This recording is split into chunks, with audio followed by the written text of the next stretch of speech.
Hi there. It's been a while since we've had a chat, so I'm going to talk about a couple of things today.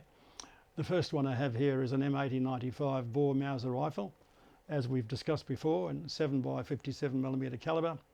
It's an OVS rifle, and I'll tell you the details shortly. And also I'm going to talk about a Boer medal. That's the Anglo-Boer War Campaign Medal, or the Anglo-Boereoorlog Campaign Medal, and you'll see one to the left of me here on your right. Now the subject is a Serfontein family, and that's S-E-R-F-O-N-T-E-I-N, Serfontein. Both the medal and the rifle are both named to the surname Serfontein. Now I have to give you a bit of background information on this. Serfontein was a pioneer family. They left the Cape Colony, a place called Swellendam, in 1838, 1840, and they trekked up north into the unknown regions of central southern Africa, and they eventually settled on the Falsh River and started their farm, and it's close to what is today known as Kroonstad. So the original trekker, his name was Jan Lodewijk Serfontein. He came up with his wife, and in fact there were three brothers that all trekked up together, and they established their farms and raised their families. Now one of the sons' name was C.L. Serfontein, and that's the rifle I'm holding today. It's an OVS model, as I mentioned, and I'll have to put my specs on. It is OVS 255, and the bolt is 283. It's not uncommon to get mismatched bolts with Boer rifles, and we'll touch on that later on. One of the interesting things, to me anyway, is with the OVS rifles, there was the ZAR Republic, which was by far the larger, and the OVS Republic, the two Boer republics. As I said, the OVS was a lot smaller. Their orders were separate orders which they placed on Germany. The company was Ludwig Loh, and we'll show you there was a very interesting monogram, a reversed LL monogram on the top of the receiver ring here. Now on the left of the receiver, all the OVS models have got OVS and then a serial number. As I mentioned, this is 255. Now likewise, all the Ludwig Loh models that went to the OVS have got Mod Mauser 1895 or 1896, 1897. They're the three dates. This one's 1895, and it was only the first 400 rifles that had 1895 as the date stamped on the side of the receiver rail. So that alone to me makes it sort of quite unusual. I'm lucky to have two of these in my collection. The other one we've discussed once before is OVS number 37, which is still the lowest one that I've come across anyway. So there we have it. That's the rifle named to C.L. Serfontein. Now his name was Christian Lawrence Serfontein. I believe he was one of the sons of the original J.L. Serfontein. He was married just about a year before the war, in July 1898 he was married, and the young lass he married was also from Kroonstad, and her name was Maria Aletta Buerta. She was from the farm Klipfontein, also in the Kroonstad area, and we'll show you a copy of their wedding certificate. Unfortunately for Mr. Serfontein, about just over a year later, the Falconet came and knocked on his door and said, "You're on commando, my boy, we're at war." So off he went. We do know that the Kroonstad Commando served in quite a few locations. They went up to Kimberley initially. They also served in the Colesberg front, Central Front. Some of them went to Natal. They served in many areas. They served at Modderriver, Margaretfontein. It goes on and on. Unfortunately, unlike a medal, I'm not able to tell you exactly where C.L. Serfontein served. Now on the rifle, and I have actually touched on this before about a year ago, but I think I need to do it a bit more justice because we've got a bit more information on this rifle. You'll see on this side of the butt he's got C.L. Serfontein, and it's carved in a border. It's got quite a decorative border and some leaves at the top here. Now when I first got this rifle, or when I first saw photos of this rifle, I was rather intrigued because you'll see this cutaway on the butt. And only when I actually managed to buy this rifle from a good old friend of mine some years ago did I realise what this was for. And the significance of that cutaway on the butt is because Mr. Serfontein was a left-hand shooter. So once you've actually got the rifle and you stick it into your cheek, you can see why he's done this. And as we know, with a left-hand shooter, it's quite awkward to work the bolt. You've got to work your bolt like this. So by having this the way he has to suit himself, I'm sure made life slightly easier for Mr. Serfontein. But I think that's a nice personalised touch, and I'm very fond of this particular rifle. So that's Mr. Serfontein. He did quite well. He served for almost 2 years through the war. He was captured in August 1901, so almost 2 years of service that he'd had. He was actually captured on his farm, Brockfontein, which is the name of the farm he listed, and he was sent off to a POW camp in India. Now the name of that camp was Upper Chopa, and interestingly enough there's a lady called Elria Wessels who wrote a book, Pannelinge and the Vreemde, which is an Afrikaans name, basically prisoners in other lands. And one of the pages is dedicated to C.L. Serfontein, this gentleman, and he writes a letter to his wife stating that the heat was terrific and unbearable, up to 46 degrees in the summer at this camp in India. So obviously life wasn't all that cushy being a POW in the Boer War, although I think they were pretty well looked after. So that's Mr. Serfontein, C.L. Serfontein. Now, as I mentioned, we've also got the medal, which I point out to you here. This is the Anglo-Boer medal. The yellow on that side, on the left-hand side, indicates that he was a Free State burgher. If he was a Transvaal burgher, he would wear it on the other side with the green to the left.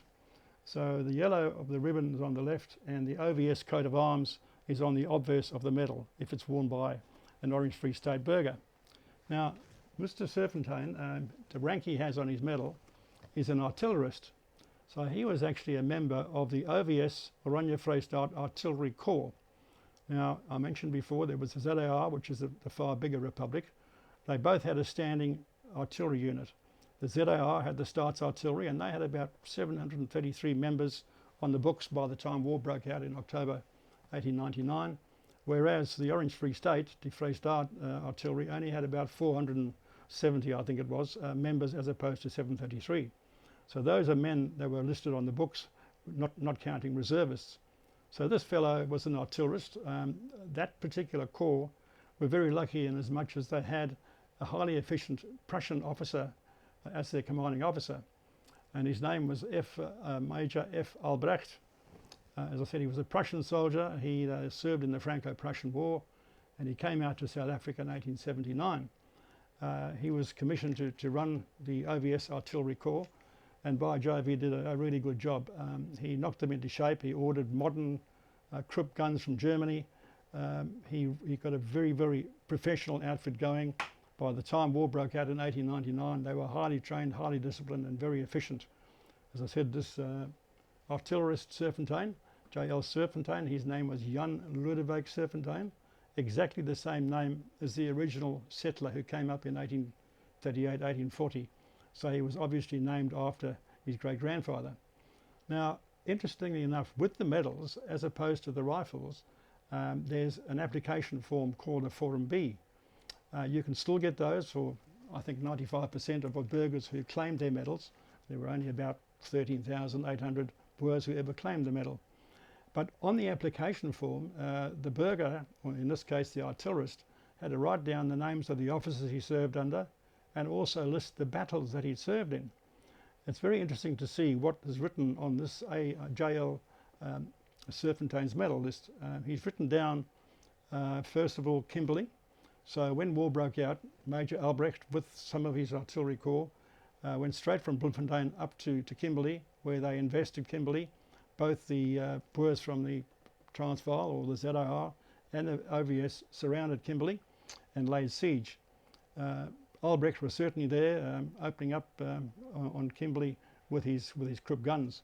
Albrecht actually then mentions that he went down from Kimberley down to Belfast, the next action. So what actually happened is, I mentioned October 1899 the war began, and in November Lord Methuen had gathered his forces at Orange River, and he decided to relieve Kimberley. So his plans were to head north along the railway line, and in his opinion he'd be able to relieve Kimberley within 2 weeks. Well, it took a lot longer than 2 weeks. The first battle was at Belmont, where our friend Mr. Serfontein was, and it was a standard pitch battle. The Boers had entrenched themselves on the top of the hill at Belmont, and the British had a full-scale frontal attack at the point of the bayonet and attacked the Boers, took very heavy losses, but eventually managed to drive the Boers off the top of the hill. The next battle was Graspan, also known as Graspan-Enslen, and the same thing happened again. There was a gentleman called Koos de la Rey who ended up being a famous Boer general who was actually at the Battle of Graspan, and once again the Boers were entrenched on the top of the hill. Once again Methuen did the same tactics. He ordered his men to have a bayonet charge, frontal attack on the hill. And in this particular battle it was the Royal Marine Light Infantry who were given the honour, if you can call it that, to go and attack these Boers at the point of the bayonet. They did that. They ran blindly up the hill and they were mown down. They were slaughtered. So the poor old Royal Marine Light Infantry took heavy casualties. At the end of the day it was the same result. They did manage to drive the Boers off the top of the hill. Well, luckily for the Boers, they had Koos de la Rey, and this man turned out to be probably the most innovative general of the whole war. It doesn't matter if it was the British side or the Boer side. He had a look at this, and they had a council of war after Graspan, and he said to the men, listen, our tactics are not working against the British. We normally go to the top of a hill and we entrench ourselves and then we shoot down at the enemy. He says, now you think about this, what we need to do is the next battle is going to be at Modder River. He said, I don't want to do that. I want you to dig trenches along the line of the river, camouflage the trenches, and then when the British attack, you can shoot straight at them with your Mauser rifles. And this Mauser had a very flat trajectory. So he said, his argument was, if you're shooting from the top of a hill, your bullet might hit one man and it might miss as well. If you're shooting directly along a horizontal plane, your bullet, if he misses the first man, you'll probably hit the second or possibly the third man. So you're going to have a much better result at the end. Well, there was quite a lot of opposition to doing that, to changing their tactics, but eventually the Boers agreed and de la Rey got his way. So they furiously dug the trenches along the Modder and the Riet rivers, R-I-E-T river. They camouflaged them all with bushes and sand, etc., and awaited the advance by Lord Methuen. Prior to launching his attack, Lord Methuen had sent out some scouts, and they were the 9th Lancers and Remington's guides. They went out to reconnoitre the Modder River. Methuen was so sure that he was going to win this little skirmish, as he thought it would be. He'd actually ordered breakfast for his troops on the other side of the Modder River at the small station. But he wouldn't listen to what the scouts had said. They mentioned to Methuen that they'd seen Boers on the riverbank. They'd seen Boers around there. He took no notice of that, and the next morning he led the Highland Brigade off to attack Modder River. It was early hours of the morning, and the Scots Guards were the first British regiment to come into the scene. The Boers opened fire at less than a kilometre, and in the official history it's written down that the Highlanders fell down like ninepins. The Mauser rifles cut swathes through the ranks of the Highlanders, and they were pinned down, and as the light came up during the day, they had nothing. They could do nothing. They couldn't move. If they moved, they were fired upon.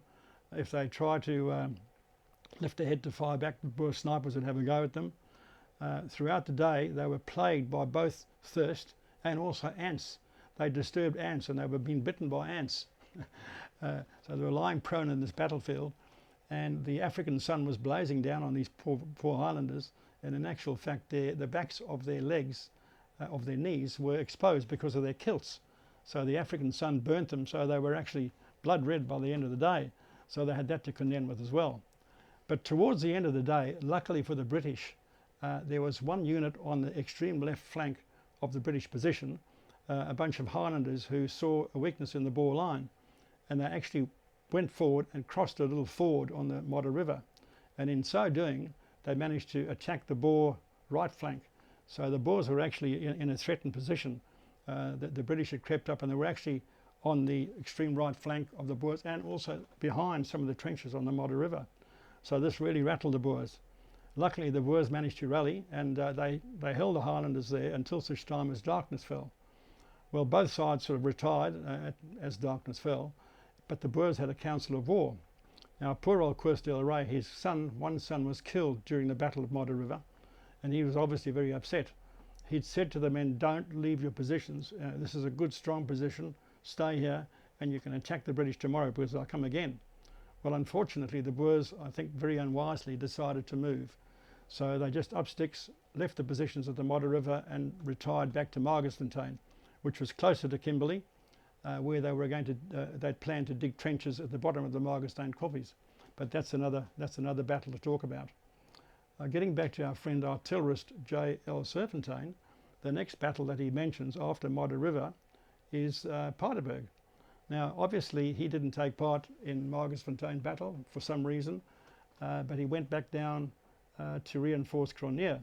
Cronje, very briefly, had been holding the Margersfontein positions, but then General French decided to outflank him, and he sent a flying column up from Klipdrift up to Kimberley, and it was actually a charge by the Lancers and the Dragoons, a cavalry charge to relieve Kimberley. Cronje left his positions at Margersfontein. Once he realised that French had outflanked him, he made his way towards Bloemfontein. However, he was slowed down tremendously because a lot of his burghers had their own wagons, and not only wagons, they had their families, women and children with them on commando, so they could only move at the pace of an ox wagon. They moved not very far from Margersfontein, and they were on their way to Bloemfontein when all of a sudden French had relieved Kimberley. He was ordered by Lord Roberts to return as fast as he could and attack Cronje, which he did do at Paardeberg. He opened fire on Cronje. Cronje then went into Lager with his wagons, and his men dug trenches at Paardeberg. There was a 10-day battle and a huge bombardment. I talked about Major Albrecht, who was the commanding officer of the OVS Artillery Corps.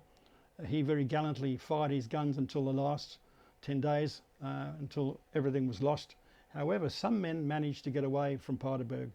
Many of the commandants were urging Cronje to break out. You must break out. They realised that they were surrounded by British troops, and they said, listen, if we stay here, we're going to be captured. You really must break out. Leave the wagons, let's go.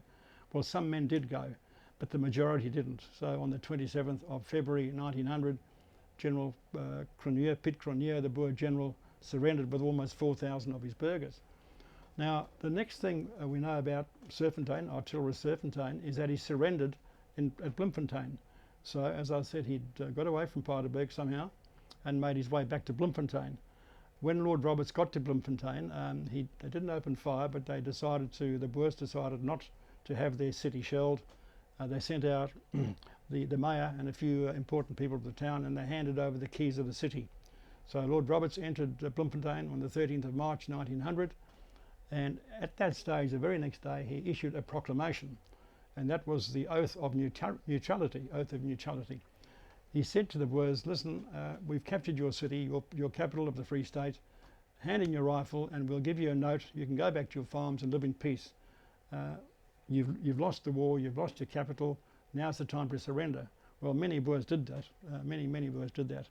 But looking carefully at the medal application form for Mr. Serfontein, he says that he was sick and wounded. So I presume that by the time he got to Bloemfontein, he had surrendered, but being sick and wounded, he was probably hospitalised. And after having been hospitalised and getting over his wounds, they sent him off to St Helena. So he was sent to a prisoner of war camp in St Helena, where he spent the rest of the war. Well, that's a story about the two Serfontein brothers. I'm quite sure that if they weren't brothers, they were certainly cousins. There were no less than 6 men named Jan Lodewijk Serfontein who served in the Boer War. 4 of those came from Kroonstad. I was able to pick out this particular one because of the fact that he was an artillerist, and the dates that he gave tallied with what he'd said on his medal application form. I hope you'd enjoy the story. Thank you.